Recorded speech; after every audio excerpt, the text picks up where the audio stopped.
10 minutes on the clock. Next 10 minutes, uninterrupted basketball talk of what we just saw yesterday in the NBA in the 10-minute start right now. Alrighty, a couple of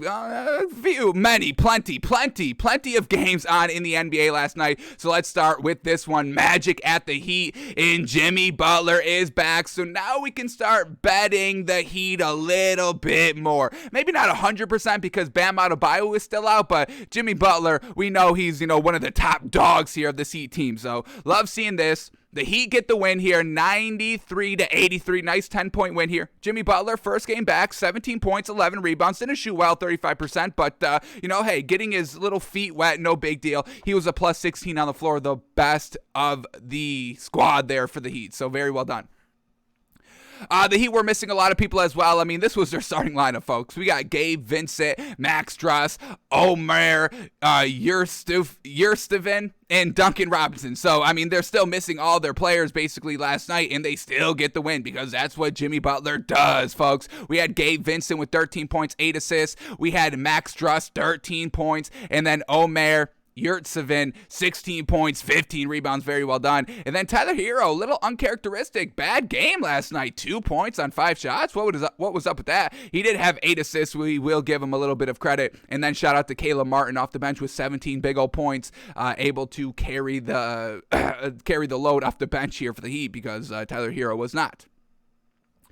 All right, and then for the Magic, they did not have Cole Anthony, so we obviously did not expect them to win. And the leading scorer was Gary Harris with 20 points, and then the second leading scorer was RJ Hampton, 14 points off the bench. I mean, if those are your top 2 scorers, you better hope everybody got involved, and they didn't because only 4 people had double-digit or more points. So, Magic lose. They only put up 83 points. No Cole Anthony. Classic loss there. But the big news here is that the Heat can get back on track, and that's what we want to see because we know this Heat team is absolutely fantastic when they are at 100% strength. 100% healthy, 100% strength. Heat are the 4th seed in the Eastern Conference and only 2.5 games back from that number 1 seed. So we know this is still a really great team, and they've been getting it done. So shout out to Eric Spoelstra, can obviously still coach. We all know this for the Miami Heat. I mean, 7-3 in their last 10, and missing Jimmy Butler and Bam Adebayo for at least the last 10 games, still getting it done. So big shout out to the coaching staff for the Heat. You got to love it. He get the win last night, 93-83. All right, next game up here is the Raptors at the Cavs, and the Cavs absolutely just demolished this Raptors team. The Cavs win, folks. Are you all ready for this? 144-99. 45-point win here for the Cavs, and man, oh man, and they did it without Jared Allen at the 5. Could you imagine? Holy moly. So Kevin Love gets the start here at the 5, and shout out to Kevin Love, man. He's been getting it done for this Cavs team as a nice role player, always coming off the bench here, but, times call for this man to get in the starting lineup, and he absolutely dominates. Vintage Kevin Love, and you love to see it. 22 points, 9 rebounds in only 18 minutes. Holy moly, yes sir. We had Darius Garland, 22 points, 8 assists. Ricky Rubio at the 1, 16 points, 6 assists. Dean Wade, 17 points, and then Lauri Markkanen, 20 points and 7 rebounds. Holy moly. And then off the bench, Denzel Valentine, 17 points, just to put that nice cherry on top of the cake here. Everybody was getting it done for the Cavs, and man, oh man, shout out to this Cavs team, all the role players getting it done. With Colin Sexton out for the year and no Jared Allen, and they still put up 144 points, so super impressive last night. And then for the Raptors, missing a lot of players as well, folks. Didn't really have anybody for their starters in the starting lineup. They had some decent performances. Yuta Watanabe, 26 points, 13 rebounds. That was really well done. And then Chris Boucher, 21 points, 5 rebounds. That was kind of the 2 highlights of the game last night. But, the Raptors, oh, man, Nick Nurse, he's a good coach. But, even we don't think this man could really coach up this talent over here, okay? It's a little too lackluster. So, Cavs get the big old win, 144-99.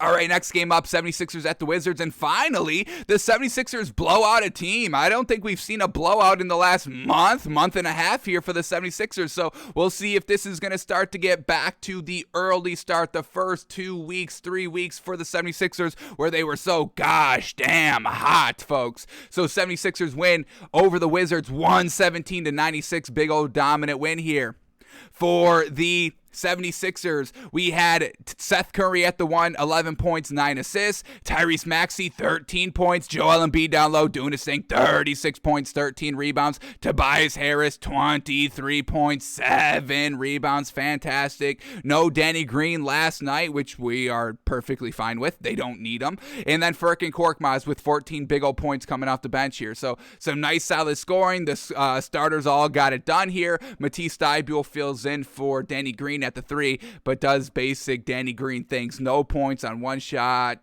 great defense, a plus 29 on the floor, and 4 rebounds, 3 assists, 2 steals, 1 block. I mean, that is truly Danny Green to a T. So the 76ers get it done.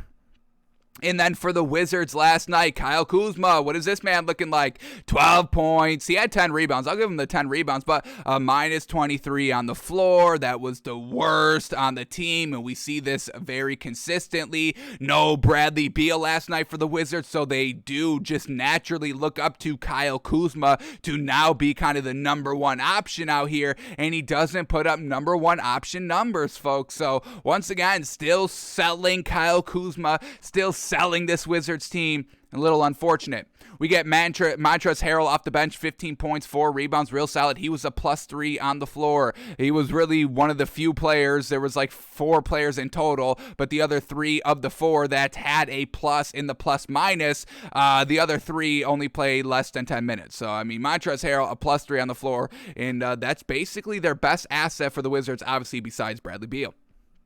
So, 76ers get the big old win, 117-96. All right, next game up, Grizzlies at the Kings, and John Morant is back, and they get the win. Love seeing this man back in action. 18 points, 9 assists, 7 rebounds, absolutely fantastic. And then Desmond Bane with 28 big old points as well. Grizzlies were decently holding it down with John Morant out, and now that John Morant is back, we'll see if they can propel themselves into the top 3 of the Western Conference. We know it's very tough to get into the top 3 of the Western Conference because, the top 3 are Warriors, Spurs, and Suns. And we know those are Warriors, Suns, and Jazz. The Spurs could never get in the top 3 ever. But Warriors, Suns, Jazz are so gosh dang good, consistent, and deep. And the Grizzlies at that 4th seed, we know the Grizzlies are good, winning without John Morant. But I don't know if they're kind of in that next tier of great teams like the top 3 of the Western Conference. So Grizzlies, 4th seed, 6-4 in their last 10, playing very good team ball. So big shout out to that.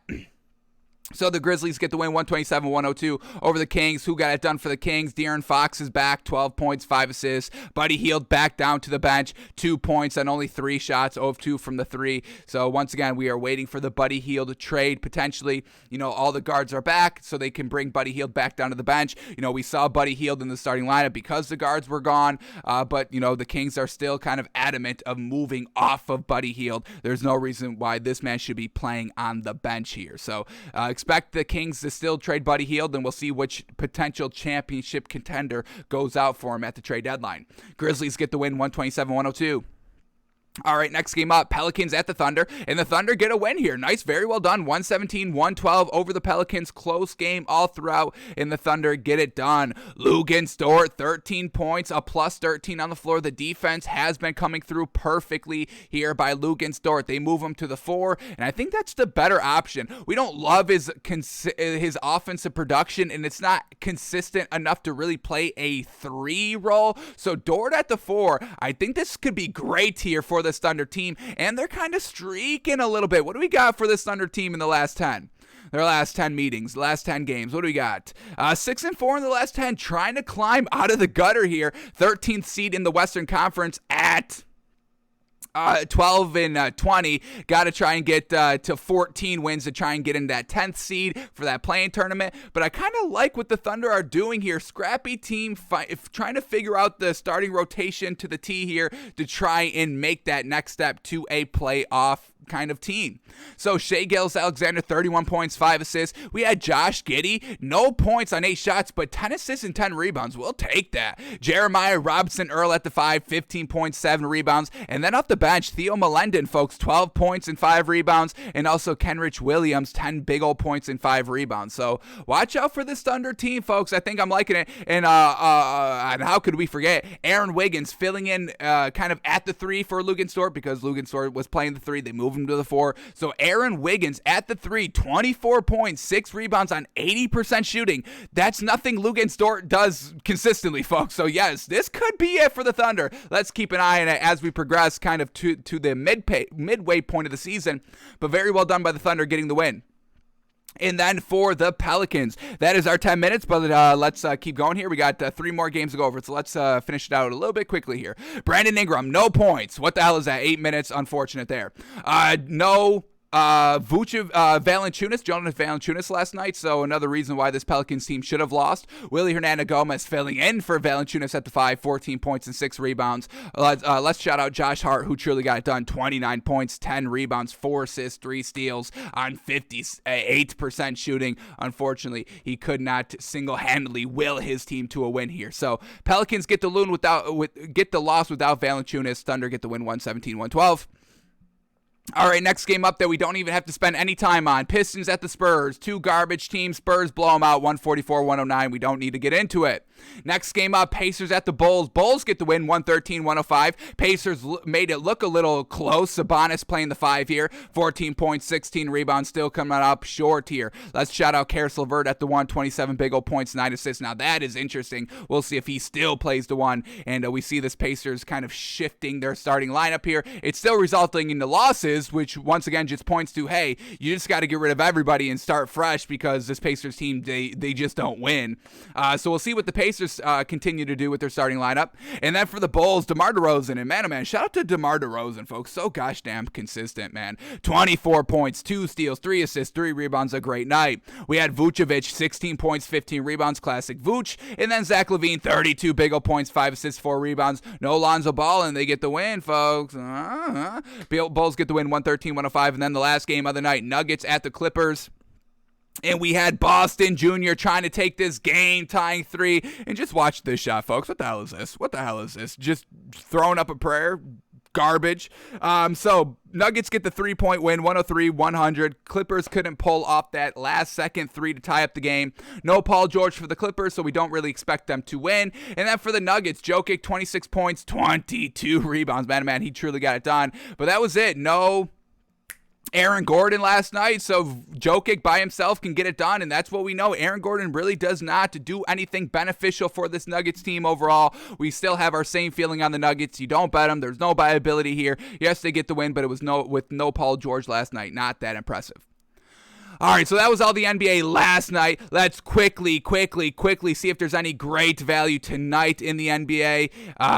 Don't want to spend too much time on this. Got to start getting into the NFL and breaking down that action. And it seems like we cannot refresh our DraftKings page, so we will just move off of the NBA for tonight. We are laserly focused, locked into the Dolphins game. We don't need any kind of NBA bets tonight getting in the way of watching the Dolphins get into the playoffs and making everybody eat their own tongue in words about the disrespect that they showed towards Tua. He's about to be a playoff quarterback, folks.